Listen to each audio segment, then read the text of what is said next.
व्यास कपूर जी, पंचकुला, हरियाणा से।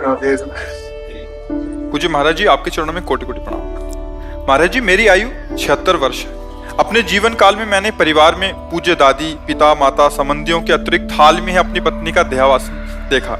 महाराज जी, ये सभी अक्सर मेरे सपने में आते हैं। कोई बात तो नहीं करते, पर मैं उन्हें कष्ट में हालत में देखता हूँ। महाराज जी, क्या ये मेरे द्वारा उनके प्रति किसी प्रतिकूल व्यवहार का परिणाम है, या सेवा भाव में कमी? नहीं, ऐसा कुछ नहीं है।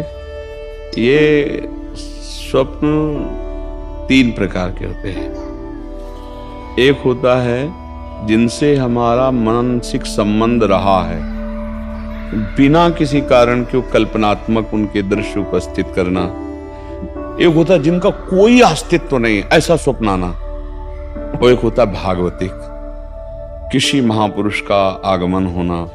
ये सत्य के अंतर्गत आता है। वो आपको निर्देशन या आपको दुलार या आज्ञा, जो भी आज्ञा, वो सत्य होता है।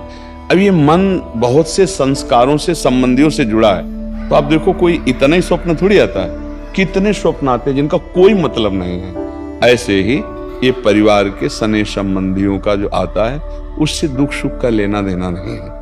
हाँ, ये जरूर है कि हम अपने जीवित अवस्था में कर्तव्य का उनके साथ पालन किया कि नहीं किया। अगर किया तो धन्य है, अगर नहीं किया तो अब कर लेना चाहिए। उनके प्रति नाम जप करना, उनके प्रति दान पुण्य करके उनको प्रदान करना। जैसे पिता है या पितामह है, ये हम यहाँ से जो भी दान पुण्य करेंगे, जो भी अनुष्ठान कराएंगे, वो ट्रांसफर हो जाएगा, उनको पहुंच जाएगा। ऐसा विधान है। इसीलिए परिवार में चाहा जाता है कि कोई हमारे हो जो कम से कम हमें दान कर सके, पानी दान कर सके, अन्न दान कर सके, या कुछ ऐसा। जैसे ना पिंड दान कहा जाता है कि भाई पिंड दान करने वाला तो कोई हो। तो आप अपने पूर्वजों के लिए जो किए हैं वो आपको पता है, व्यवहार कैसा किया है। अभी जो आप किए हैं वो पता है। अगर करने की कोई आकांक्षा ऐसा लग रहा है कि हमारे पूर्वज विपत्ति या दुख में है क्या, तो उनके लिए कर लेना चाहिए। श्रीमद् भागवत का संस्कृत से अनुष्ठान कराना, गौ ब्राह्मण संतों की भोजन आदि करा करके वो सब दान उनको कर देना, मंत्रों का जप करना या नाम का जप करके कीर्तन करा के उनको प्रदान कर देना। इससे उनका मंगल, जहां भी होंगे, जिस योनि में जहां भी, उनका उत्थान होने लगेगा, उनकी उन्नति होने लगेगी। ऐसा। और खास भगवान या भगवान के भक्तों के सिवा स्वप्न में जो कुछ, सब मिथ्या ही होता है। जैसे आप स्वप्न में देखते हैं मैं ये कर रहा हूं, मैं ये कर रहा हूं, तो कुछ होता है क्या? कुछ नहीं होता। अब लोग उसी में फंसा देते कि इस स्वप्न का क्या मतलब हो सकता। कुछ नहीं हो सकता, स्वप्न है।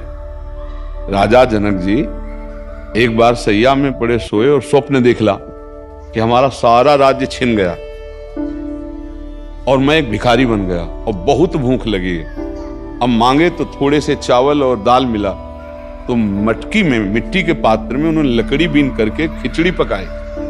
और वो पक्के तैयार होने वाली थी, 2 सांड आए, लड़ते हुए ऐसे लड़े कि पूरा बिखर गए। और भूख से व्याकुल, अरे ये क्या, ऐसे पूरा मेहनत किया हुआ सब भोजन, और आंख खुली तो महाराज जनक का सत्याग्रह। तो उनका ये सत्य कि वो सत्य, जो अभी जनक भूखा डोल रहा था, भीख मांगा और वो चावल दाल पका रहा था, वो जनक सत्य या ये सत्य? क्योंकि उस समय ये सत्य नहीं था, इस समय वो तो सत्य कौन है? अब उनके सभा में बड़े बड़े ज्ञानी महात्मा बैठते, तो आकर प्रश्न किया, ये सत्य कि वो सत्य? अब कुछ उसकी व्याख्या हो तो समझ में आवे, ये सत्य कि वो सत्य। अब कोई उत्तर ही न देवे। तो जब ये बात अष्टावक्र जी को पता चली, तो सभा में नवीन अवस्था थी। सभा में आए और जनक जी से बात की। जनक जी ने पूछा कि ये सत्य कि वो सत्य? तो उन्होंने कहा, ना ये सत्य ना वो सत्य। हुमा कहूं मैं अनुभव अपना, सत हरि भजन जगत सब सपना। सपना तो सपना है ही, जागृत भी सपना है, सत्य है हरि नाम। तो आप ये समझ लीजिए, ज्यादा उस पर विचार मत कीजिए। यदि आपके अंदर ऐसा भाव आता है, धन आपके पास है, तो ऐसी कुछ सेवा दान पुण्य करके, कहीं ऐसे जैसे गौ सेवा है, गौ को चारा पवा दिया, है ना, कहीं साधु महात्मा को किसी एक को भी भोजन पवा दिया, और वो कहीं भागवत हो रही उसमें सहयोग कर दिया। नहीं पूरी भागवत करवा सकते, भाई हमारे कुछ चंद रुपए इसमें सहयोग में हो गए, और उसका फल हमारे माता पिता दादा दादी को मिले, ऐसे भाव किए जाते तो उससे उनको कल्याण होगा, उससे उनका मंगल होगा। खुद नाम जप करे, मान लो एक माला में 108 नाम होते हैं और 108 नाम जप करके हमने दे दिया कि हमारे बाप को प्राप्त हो, हमारे बाबा को प्राप्त हो, हमारी माँ को प्राप्त हो, तो उनको प्राप्त हो जाएगा, उनकी उन्नति होगी।